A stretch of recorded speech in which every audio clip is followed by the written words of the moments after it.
Hey everyone. So today I want to show you a method that I developed to be a little more playful and creative with my ink.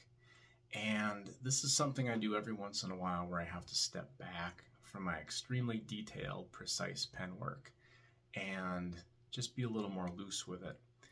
And oftentimes when I'm using these different tools and techniques, I will learn things that I can then bring back with me to my comic book work or to my fine art work, my illustration work, that will actually improve, make that work more interesting. So it's really important to try to be playful and creative when you're doing this exercise because you will learn all kinds of things through making mistakes, trying different tools, and just not really expecting an outcome. So, anyway, before I talk too much about it, let's just dive in and I'll narrate as I'm doing it, and hopefully you guys will enjoy it. Here we go. Okay, so as I mentioned, I am going to be using a lot of different materials, and here you can see the lineup. I've got some sponges, got some different brushes, toothbrush, and of course the pens. So I'm going to start with the brush. And on the paper here, you can barely see it. I have very faintly outlined in pencil my idea for the dragon. And that's just so that I'm not floundering here when I'm making a tutorial and I can show you something. So as you can see, starting off with some bold brush strokes, kind of hitting the heavy shadowed areas here first with that heavy watercolor brush. And, just kind of playing, being very loose with it. Like I said, I've got some guidelines there that you can faintly see, but I'm really not paying too much attention to the specifics of what I'm doing here. This is all kind of in the moment planning, or in the moment lack of planning, rather. So, as I mentioned, getting the dark areas, the heavy lines, and then I'm grabbing the trusty bowl nib pen here and hitting those thinner lines on top that will be more in the lit areas. And I've got the teeth here. Let's get some teeth in. Got the teeth outlines in pencil. And as I mentioned, this is just, notice I'm drawing it nice and big too. I think the sheet of paper is, it's like 24 by 30 or something like that. And doing it a larger size, it also helps me to get away from the precise lines. And by precise, I mean, having to keep them very tight and controlled. So just using an eyedropper there to put some ink in, mixing some water with the ink to dilute it just a bit. As you can see, I've used this sponge in the past. This is just a piece of natural sea sponge. I think it was actually like a car sponge or something that I chopped up. And it kind of frustrated me a little bit. I had videoed like a 5-minute segment where I laid down the first sponge marks that you see there that were already there. And little did I know the file was corrupted, so I didn't get to show you that part. And but anyway, I'm continuing. I've got another sponge here. This white one is a piece of a kitchen sponge, actually.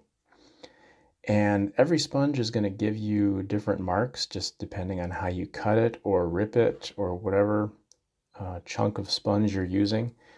And that's really the fun part about sponges, is you just have to sort of dab it to see what kind of pattern it makes and then just roll with it. Kind of intuitively use whatever design comes out and kind of rotate the sponge like I did on the dragon's neck here to give a little sense of some scales, or along that lip line above the dragon's jaw. You can see I kind of repeated that pattern as well. So there's just a lot of fun that you can have with sponges. So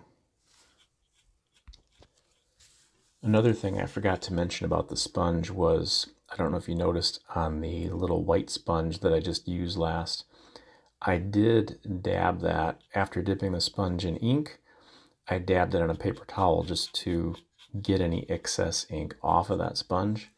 Otherwise, you'll just end up with an extremely heavy blot of ink when you first lay it down on the paper. So depending on the effect that you want, you may want to blot your sponge before dabbing it on the paper. And I'm just starting in doing some detail. So yeah, as you can see, look at the way that I'm laying down these pen lines. I am not caring at all. Like, I'm just being very loose with the lines, very sketchy. This whole thing is like a giant sketch, a giant doodle. And, if a line doesn't turn out, it doesn't matter, because I'm not really planning how that line's going to go. If it goes one way, I'm just going to roll with it.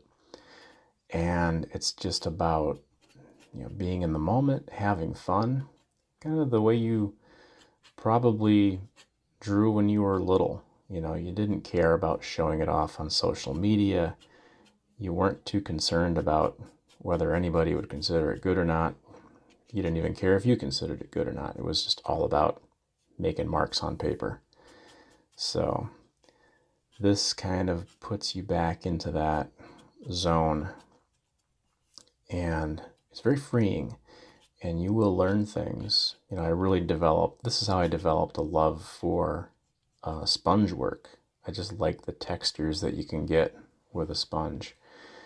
But even more than that, I love the way that it looks when you do some hatching or cross hatching over that sponge. And you can layer it too. There's no reason why you have to do the sponging first and then the pen. You can do pen lines and then sponge over it. Doesn't matter. Whatever you feel like doing. So there's no rules. There's no rules at all. It's just however you want to play it. See there, I'm going in with that sponge again, trying to get between those teeth. And if you sponge over the teeth, not a problem. Once the ink dries, you can just, if you want to make those teeth white, you can just go in with some white gouache and paint over that ink once it's dry and keep on going. Just forge on with your sponging. So really cool textures with that white sponge. It has almost a pebbled skin type of look to it, which makes it ideal for doing dragons. And yeah, just following in with some lines. In some places I will kind of, as I'm going back over with the pen over the sponging, I will sometimes let the sponge marks kind of determine where the marks go from the pen. You'll see that here in a upcoming clip or two where I kind of use a pen around some of the sponge marks. It's kind of fun that way.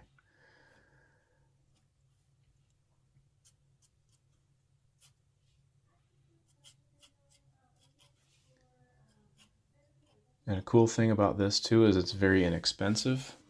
The paper, I think, is the most expensive part of this project, and really any paper will do. I like using watercolor paper, at least like a 90 or 100 pound. That way, if some of the sponging gets heavy, it's not going to warp that paper too much. And ink, of course, you can pretty much use whatever kind of ink you want. It can be waterproof ink like this, or it could be water-soluble ink. You could even use black watercolor. That would work good as well. But the sponges you can find pretty much anywhere. Kitchen sponges work great. I've even got some pieces of styrofoam that make an interesting pattern as well. I can't remember if I used it yet, but in this project I did use a piece of gray foam, like a gray plastic foam, to put in some texture. I think it's coming up here in a little bit. But every once in a while I'll run across a piece of material and I'll set it aside and think, I gotta dip this in ink and see what kind of mark it makes. Rumpled up paper towels and pieces of fabric and cardboard also make some interesting marks as well. And back to the brush, getting some more heavy lines here on the shadowed underside of the jaw.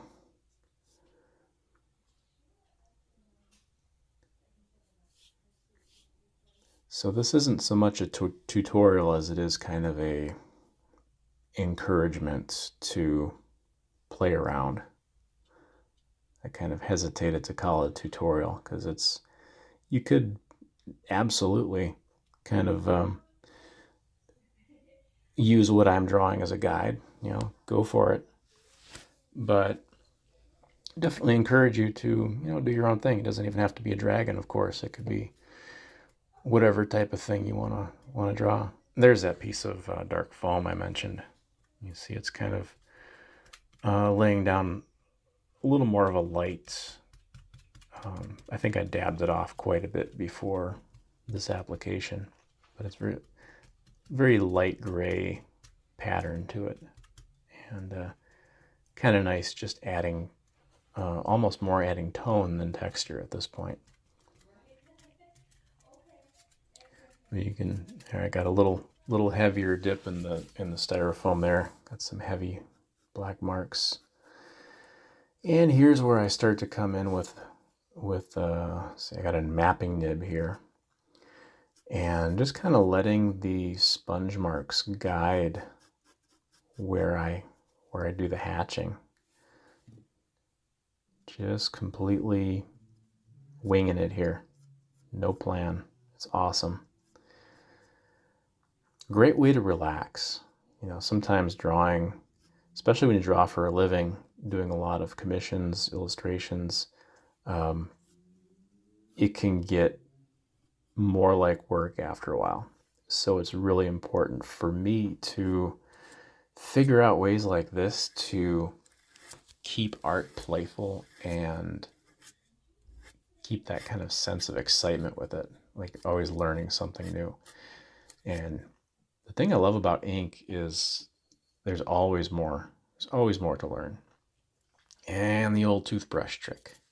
You guys have no doubt seen this in many places.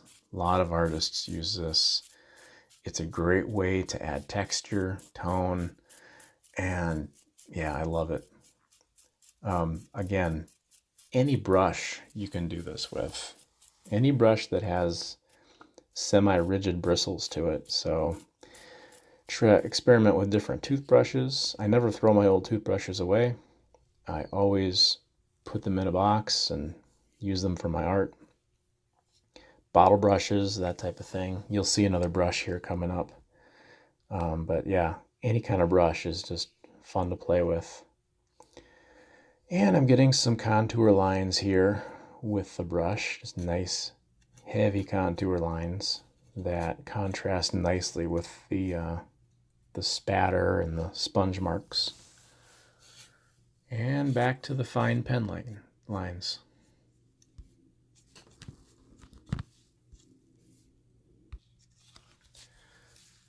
This is a Hunt 56 or something like that. Can't remember which. But giving more of a fine line, especially here where I start to do the really quick flicking of the pen that I just finished up doing there. And just building that tone over the sponge work. I just love the way that looks. Really cool texture. And here's the other brush that I mentioned. This is it's like a little flossing brush that you can get in the dental section of the grocery store or whatever. And I just, as you can see, I use the very fine pen nib to flick those bristles because it's kind of too short to use your fingers to do that. And it lays just a nice even gray tone. It's a great way of putting down a flat tone. So at this point, it's basically just as far as you want to go with detail. You know, you've got the main outline of the drawing done, and a lot of the tones and textures have been established, and you're just building on that. So it's as many cross hatches or hatches as you want to do. Just keep going over it with a sponge. If you look at it and you just want to put more on there, and there's nothing stopping you. It's just totally having fun. So you can see here I'm just kind of going over it a second time with another layer of hatching, making it a little bit darker.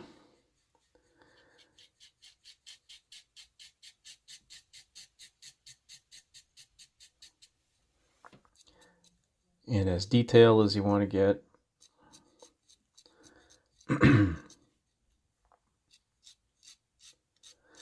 And here I've rolled out the secret weapon of the Q-tip.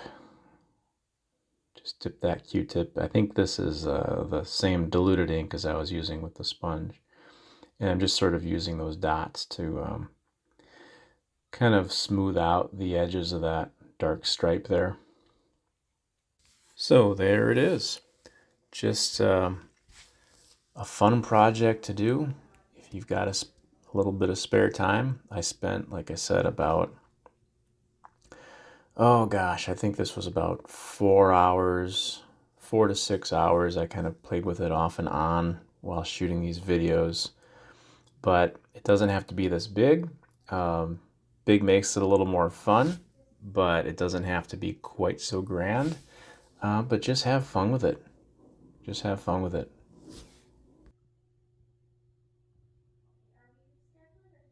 So there you have it. That is about 4 to 6 hours of work condensed into 20 minutes or so. And I had a lot of fun with it.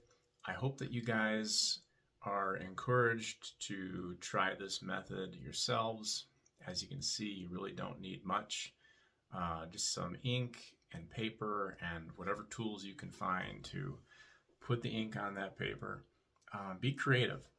I might do another video or two in the future just showing some other tools that can be used. It's endless. There's so many things that can be applied to different effect to give texture to your ink and tone. So there's lots to be explored there. But as I said, I hope that you experiment, play with this, and have fun doing it. And let me know in the comments what you thought of the video and what the results are if you do this practice yourself. I look forward to hearing from you. Thanks for watching the video. Thanks for your support. And I will see you in the next one. Happy drawing.